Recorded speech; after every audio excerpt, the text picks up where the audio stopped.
Rana plaza tragedy ১৩ বছর পার হয়ে গেলেও দায়ী মালিক কর্তৃপক্ষের বিচার সম্পন্ন হয়নি। শ্রমিকরা আজও পঙ্গুত্ব ও বিনা চিকিৎসায় দিন কাটাচ্ছে। ক্ষতিগ্রস্ত পরিবারগুলো অসহায়, তাদের কষ্ট বোঝার যেন কেউ নেই। সরকার যাচ্ছে আসছে, কিন্তু তাদের হাহাকার শেষ হচ্ছে না।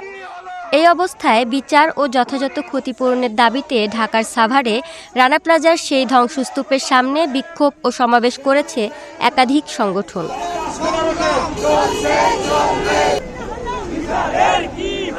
রানা প্লাজা ট্র্যাজেডির নিহতের প্রতি শ্রদ্ধা জানায় স্বজন, আহত শ্রমিক ও বিভিন্ন সংগঠনের নেতাকর্মীরা।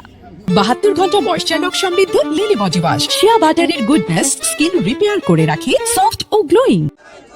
১৩ বছরের দুঃখ কষ্টের কথা তুলে ধরেন আহত শ্রমিক ও নিহতদের স্বজনরা। এখন শারীরিক অবস্থা ভালো না, আগের চেয়েও খারাপ আমি বলবো, কারণ আমি এখনো সুস্থ হইনি। আমার পায়ে ৬টা সার্জারি, কোনো রকম আমি হালকা পাতলা হাঁটা চলা করতে পারি একটা ক্যারেসের সাহায্যে। আর আমাদের কিছুই তো নেই বাবা, যে তাই আমরা খাবো। আমার মেয়ে দিতে তাই খাতাম, কোনো সাহায্য পাইনি। এই ১৩ বছরে আমাদের কোনো প্রত্যাশা পূরণ হয়নি। আমরা এই রানা প্লাজার ১৩ বছরে আজও আমাদের উপযুক্ত ক্ষতিপূরণ আমরা পাইনি। ১৩ বছর কেটে গেলেও রানা প্লাজা ট্র্যাজেডির বিচার সম্পন্ন হয়নি। তাহলে আর কত দূর, আর কবে বিচার হবে? সরকারের কাছে জবাব চান বক্তারা। শ্রমিক শ্রেণী তাদেরকে সর্বোচ্চ শক্তি দিয়ে চেষ্টা করতে হবে যাতে এই বিচার হয়, রানার বিচার হয়, সহযোগীদের বিচার হয়, তাদের ফাঁসি হয়। শ্রমিকদের জীবনের মৃত্যুর আগ পর্যন্ত যে আয়, সেই আয়ের সমপরিমাণ টাকা দেওয়া হয়।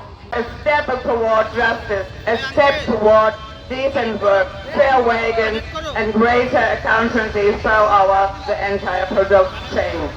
But we also know loads alone. আজকের এই দিনে এই ভবনে ১,১৩৮ জন শ্রমিক যাদের পরিকল্পিতভাবে তালা গেটে তালা লাগিয়ে তাদেরকে জোরপূর্বক কারখানার ভিতরে প্রবেশ করে তাদেরকে হত্যা করা হয়।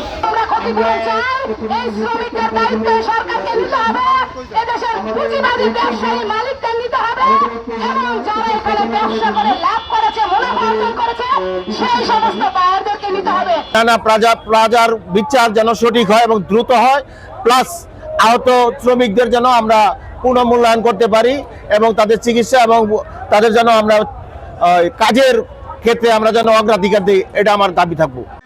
বিচার ও ক্ষতিপূরণ চেয়ে আল্লাহর সাহায্য কামনা করে দোয়া করা হয়।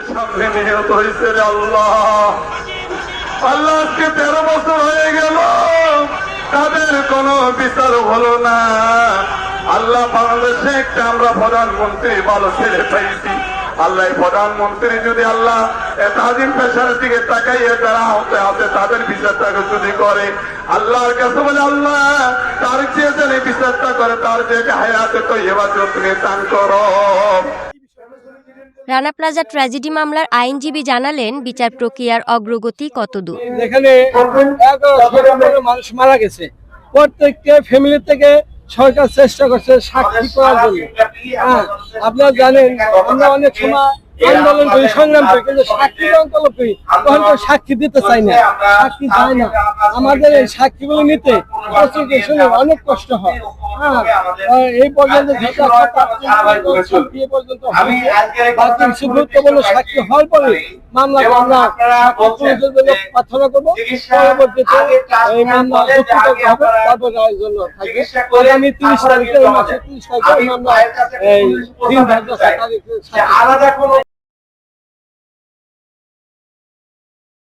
৭২ ঘন্টা ময়শ্চার সমৃদ্ধ লিলি বডি ওয়াশ, শিয়া বাটারের গুডনেস স্কিন রিপেয়ার করে রাখে সফট ও গ্লোয়িং।